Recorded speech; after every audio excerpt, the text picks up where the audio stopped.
Մեծարգո պարոն նախագահ, սիրելի հայրենակիցներ, հարգելի պատվիրակներ,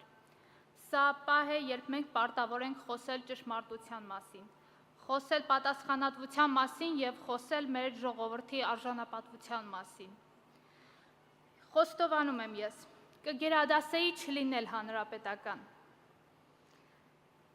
Կցանկանայի մնալ Արցախում և այնտեղ զբաղվել քաղաքական գործունեությամբ, հենց Արցախում։ Մենք բռնի տեղահանվել ենք 2023 թվականին, երբ Արցախը ենթարկվեց էթնիկ զտման։ Այսօր իմ մտքերը առաջին հերթին իմ արցախցի քույրերի և եղբայրների հետ են։ Մենք տեսանք, թե ինչի հասցրեց այս իշխանությունների վարած քաղաքականությունը։ Վերջին տարիներին անցել ենք պատմության ամենադժվար փորձությունների միջով։ Մենք կորցրել ենք մեր տները, մեր գյուղերը, մեր քաղաքներն ու սրբավայրերը,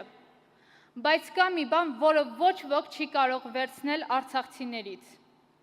Արցախցու անկոտրում կամքը։ Արցախցին չի հանձնվել, չի հանձնվում և չի հանձնվելու, որովհետև Արցախը պարզապես աշխարհագրական տարածք չէ։ Արցախը դժգույն չէ, դրախտ է։ Այն մեր ժողովրդի պայքարի, ինքնության և արժանապատվության խորհրդանիշն է։ Թեպետ մեր բանակը կռվեց, մարդիկ իրենց կյանքը նվիրեցին Արցախին, սակայն Արցախը դավաճանվեց։ Ուզում եմ ընդգծել, Արցախը միայն 145,000 արցախցիներինը չէ, այն 10 միլիոն հայերինն է, ինչպես Շիրակը, Սյունիքը, Տավուշը։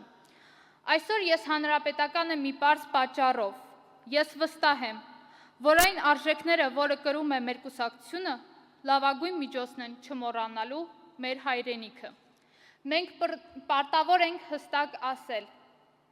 Արցախի հարցը փակված չէ և չի կարող փակվել։ Ոչ մի քաղաքական հայտարարություն, ոչ մի ճնշում, ոչ մի ժամանակ չի կարող ջնջել այն փաստը, որ Արցախը դարերով եղել է հայկական և որ այդ հողի վրա ապրել է հայ ժողովուրդը։ Դուք ով եք, որ փակեք այդ էջը։ Դուք ով եք, որ փակեք իմ հայրենիքի էջը։ Դուք ով եք, որ փակեք մեր հայրենիքի էջը։ Եվ այս ամենից հետո ասում են, որ այդ արցախցիները չկռվեցին, փախան։ Այդ իմ կռված և զոհված դասընկերները, բարեկամները, հարևանները փախան, 44 օրյայի ժամանակ և դրանից հետո 1000-ից ավել նահատակված արցախցի տղերքը փախան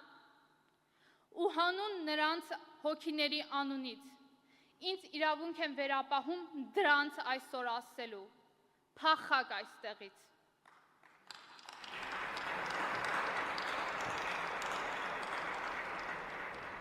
Այսօր մեր պարտքն է կրկին բարձրաձայն ասել. մենք չենք հրաժարվում մեր պատմությունից, մենք չենք հրաժարվում մեր իրավունքից և մենք չենք հրաժարվում Արցախից, որովհետև եթե ժողովուրդը հրաժարվում է իր հիշողությունից, նա կորցնում է իր ապագան։ Արցախը ապրում է յուրաքանչյուր հայի սրտում, Արցախը ապրում է մեր պայքարի մեջ և Արցախը շարունակելու է ապրել այնքան ժամանակ, քանի դեռ կա հայ ժողովուրդ։ Իսկ ինձ համար Արցախ վերադարձի ճանապարհը, այո, անցնում է Մելիք Ադամյան 2-ով։ Ուզում եմ ավարտել Հայաստանի Հանրապետական կուսակցության ՀՀ երրորդ նախագահ Սերժ Սարգսյանի խոսքերով, բայց Արցախցու բարբառով։ Արցախը մեր տոնն է, կար է ժամանակ ինի վերտիժեր ինի, կար է փորձություններ ինի, բայց Արցախցին կուտրվլան չի, մունք հող պահող ժողովուրդ ենք, մունք մեր պատմությունը շարունակելու ենք, քանի վեր արդարությունը հալա հաղթալ չի, Արցախի էջը մզետի փակ ինելուվ չի։ Շնորհակալ եմ։